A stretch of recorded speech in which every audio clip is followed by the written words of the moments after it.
नमस्कार। गीतामृत बांध की इस पावन संगत में आपका हार्दिक स्वागत और अभिनंदन। हम गीता के 8वें अध्याय का अभ्यास कर रहे हैं। पिछले अंक में हमने अर्जुन ने भगवान से जो 7 प्रश्न पूछे, उनमें से 4 प्रश्नों को जाना और भगवान ने जो उत्तर दिए उन्हें समझा। अब हम अर्जुन के बाकी 3 प्रश्नों के विषय में जानेंगे। अर्जुन का 5वां प्रश्न है, अधिदैव क्या है? भगवान ने उत्तर दिया कि जीवात्मा अधिदैव है। अधिभूत और अधिदैव दोनों भिन्न हैं। यहाँ इसे समझाते हुए शास्त्री जी कहते हैं कि भगवान ने जगत के 2 भाग किए, एक समझने योग्य वस्तु और दूसरा समझने वाला। ये समझने योग्य वस्तु जो अपरा प्रकृति है वो क्षर है और उसे अधिभूत कहा, तथा दूसरी इसे समझने वाली परा प्रकृति जिसे जीवात्मा कहते हैं वो अधिदैव है। अर्जुन ने 6वां प्रश्न पूछा कि अधियज्ञ का क्या अर्थ है? भगवान ने कहा, मैं ही अधियज्ञ हूँ। अधियज्ञो हमें वात्र। इस शरीर में एक बड़ा यज्ञ चल रहा है। प्रत्येक में प्रतिपल स्वाहा की क्रिया हो रही है। भगवान ने कहा कि इस शरीर में होने वाले यज्ञ कर्मों का अधिष्ठाता मैं ही हूँ। मेरी गुपचुप चलायमान सेवा यज्ञ है। यहाँ शास्त्री जी कहते हैं कि गाजा बाजा करके की गई सेवा यज्ञ नहीं होती। मनुष्य याद रखे कि लोगों को पता चले इसलिए मैं दौड़ भाग नहीं करता, बल्कि स्वयं अपने विकास के लिए कार्य करता हूँ। तात्पर्य ये कि अधियज्ञ माना गाजा बाजा रहित चुपचाप किया हुआ कार्य। अब अर्जुन का अंतिम प्रश्न, प्रयाण काले च कथम ज्ञेयोऽसि नियतात्मभिः। कि हे प्रभु, जिन्होंने अपने चित्त को वश में कर लिया है और जो युक्त पुरुष हैं, वे मृत्यु के समय आपको कैसे जानते हैं? शास्त्री जी कहते हैं, ये सारा तत्व ज्ञान है। ये 6 प्रश्न यदि समझ में आ जाएं, तो तत्व ज्ञान के संदर्भ में हम निशंक हो जाएंगे। पर ब्रह्म कौन? मेरे अंदर स्थित चैतन्य कौन?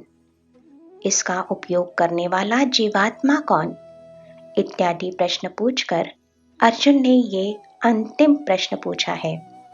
भगवान इसका उत्तर देते हैं, अंतकाले च मामेव स्मरन् मुक्त्वा कलेवरम् यः प्रयाति स मद्भावम् याति नास्यत्र संशयः।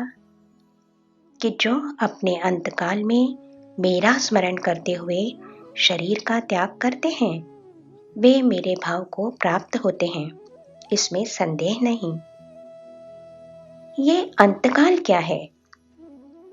इसे समझाते हुए शास्त्री जी कहते हैं कि मृत्यु के 4 प्रकार कहे गए हैं। पहली दैनिक मृत्यु, दूसरी अवस्थान्तर मृत्यु, तीसरी अज्ञान की मृत्यु और चौथी देह की मृत्यु। दैनिक मृत्यु माना निद्रा, नींद। इसमें सब कुछ छूट जाता है। नींद में हो तो विद्या नहीं, पैसा नहीं, बंगला नहीं, बच्चे भी नहीं। उतने समय तक हम सब मृत होते हैं, लेकिन सुबह उठते ही सब कुछ वापस आ जाता है।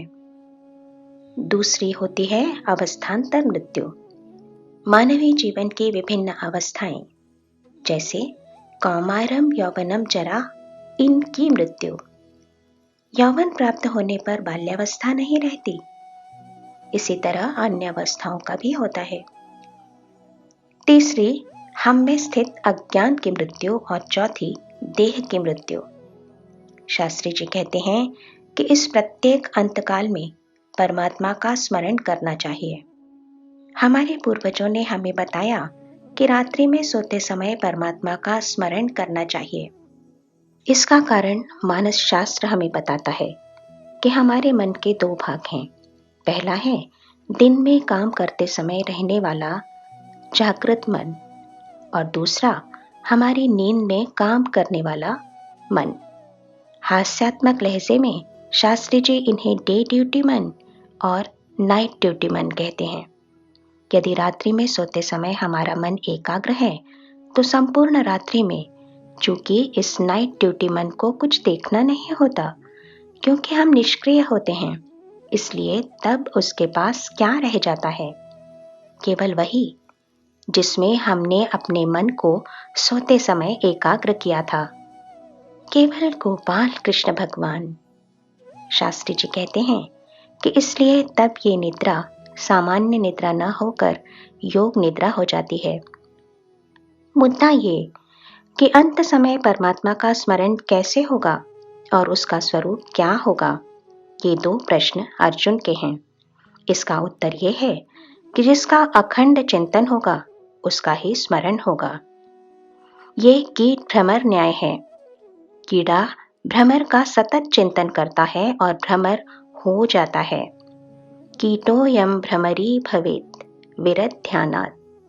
यहाँ शास्त्री जी ने रामायण के एक सुंदर प्रसंग का वर्णन किया है कि एक बार लंका में सीता त्रिजटा से पूछती है कि मैं सतत राम का चिंतन करती हूँ, इसलिए यदि मैं राम हो जाऊं तो तब मेरे दाम्पत्य जीवन का क्या होगा?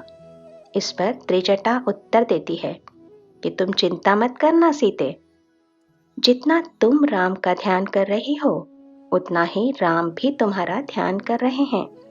इसलिए यदि तुम राम हो जाओ तो राम सीता हो जाएंगे और तुम्हारा दाम्पत्य जीवन अखंड रहेगा। तात्पर्य ये कि हम जिसका अखंड चिंतन करते हैं उसी विषय के आकार का हमारा मन हो जाता है, अर्थात वही विषय सतत हमारे मन में, हमारे चित्त में रहते हैं। अतः जिसका सतत चिंतन होगा वही अंतिम समय भी चित्त में रहेगा। इसलिए भगवान ने कहा कि अर्जुन, तू मेरा अखंड चिंतन कर। तस्मात् सर्वेषु कालेषु मामनुस्मर युध्य च मय्यर्पित मनो बुद्धिर मामे वैश्यस्य संशयम्। शास्त्री जी कहते हैं कि यहाँ भगवान के कहने का अर्थ है कि कार्यरत रहते हुए अपने चित्त को स्थिर रख, एकाग्र रख। मुख से नाम, हाथों से काम। यदि परमात्मा सदा हमारे चित्त में होगा तो अंत समय भी वही याद आएगा। अतः ऐसा जीवन हम जिएं कि परमात्मा इष्ट हो जाए। परमात्मा को इष्ट करने के लिए उनका चिंतन करो, पर वो कैसे करें?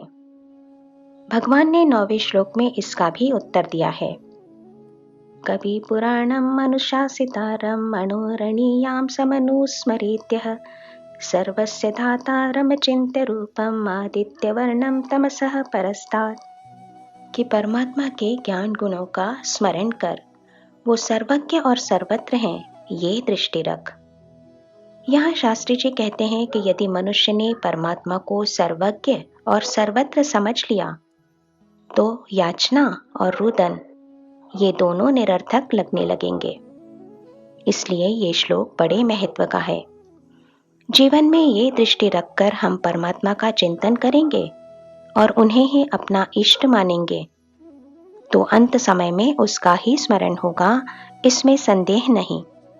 इस श्लोक का अर्थ बताते हुए शास्त्री जी कहते हैं कि कवि माना ज्ञाता, तत्ववेत्ता व दूरदर्शी, इंद्रियों के परे देखने वाला, और पुराणम अर्थात पुरा अपि नवम, अर्थात जो प्राचीन होकर भी नया है।